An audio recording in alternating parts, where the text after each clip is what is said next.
بسم الله الرحمن الرحيم. يا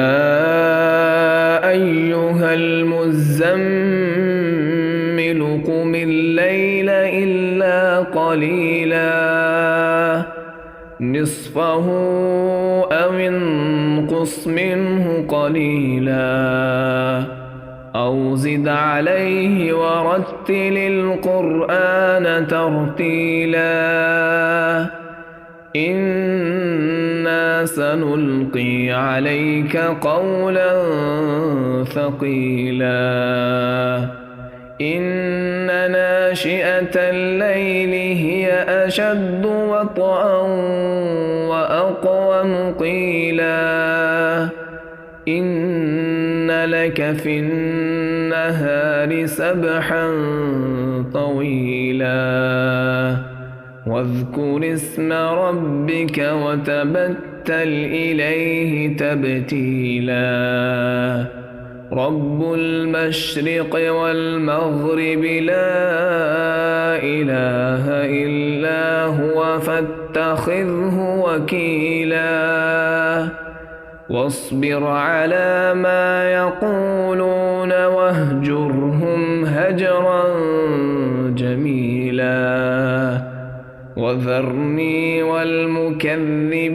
أولي النعمة ومهلهم قليلا إن لدينا أنكالا وجحيما وطعاما ذا غصة وعذابا أليما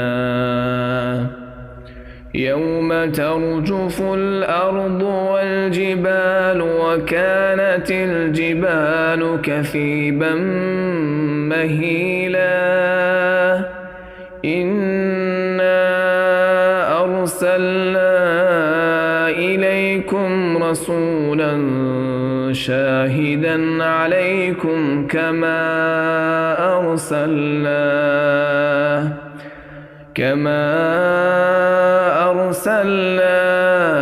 إلى فرعون رسولا فعصى فرعون الرسول فأخذناه أخذا وبيلا فكيف تتقون إن كفرتم يوما يجعل الولدان شيبا السماء منفطر به كان وعده مفعولا إن هذه تذكرة فمن شاء اتخذ إلى ربه سبيلا